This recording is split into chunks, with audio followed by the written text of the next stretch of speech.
let's dive into the story of a legendary figure. But, this isn't your typical tale of swords and epic battles. Nope. This is the story of the knight who never needed to fight and the completely different kind of power he mastered. So picture this. We're in the middle of a harsh desert, and there's this knight who is feared by everyone, but not for the reasons you'd think. People weren't afraid of his strength or his steel. They were afraid of his silence, because he never, ever had to raise his sword. And that leads us to the big puzzle here, right? How on earth do you win a battle without actually fighting? It sounds impossible, like a riddle, but for this knight, it was a devastatingly effective strategy. You see, his power wasn't physical at all. It had nothing to do with swinging a sword. His real battlefield was the human mind itself. This was the secret sauce. For him, real power wasn't about dominating someone. It was about perception. He could practically see the gears turning in your head, pinpointing fears and desires you might not even know you had. That was his secret weapon. So, how did this actually work?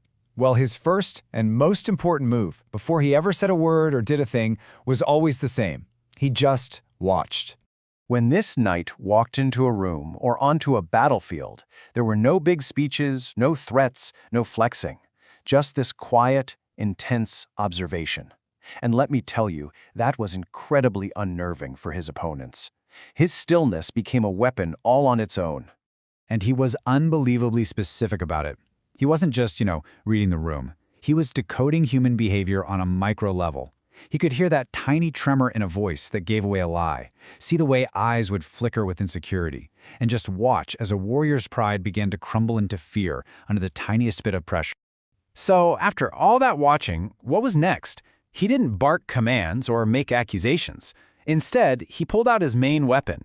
And it was surprisingly simple and way more effective than any blade. Just 2 words. Think about it. Instead of saying, "You're wrong," which just makes people defensive, he would just ask, "Are you sure?" That simple phrase doesn't attack the person, it attacks their certainty. And this set off a crazy chain reaction. It all started with that simple, gentle question. It wasn't an attack, it was an invitation to doubt yourself. And once that little seed of doubt was planted, his target's own mind did the rest of the work. Their confidence just fell apart, not from a sword, but from an internal tremor. The knight didn't have to finish the battle, because in their head, it was already over. But there was a third piece to this whole thing that made it all work. Patience. His power wasn't just about what he did, it was, maybe even more importantly, about what he didn't do. In a world that's all about quick, decisive action, this knight's greatest strength was doing nothing. He got that time could be a more powerful weapon than momentum. So he just waited. So what was he waiting for? He was waiting for his opponents to beat themselves. He knew that pure anger is like a fire with only so much fuel. It's gonna burn out. He knew that unspoken fear would just grow and fester in the silence. And best of all, he knew that a big, unchecked ego would always lead an opponent to make a reckless, fatal mistake. All right, so now that we get the how, the observation, the questions, the patience, let's look at the why. What was the real end game for this whole unconventional strategy?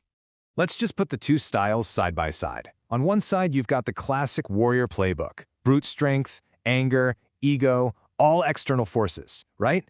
But the Silent Knight's approach, it was completely internal. He weaponized patience, observation, and pure psychological control. And this, right here, is the most important part. He wasn't interested in breaking bodies, he was interested in shaping decisions. By making his opponents doubt themselves, wait, and overthink everything, he basically steered them toward choices that led to their own ruin. The battle was won before it even started. So when you put all the pieces together, you can see his method for what it really was. It wasn't a battle, it was a siege. A silent, patient siege against the mind of his opponent. And here we find the kind of dark, foundational truth to his whole philosophy.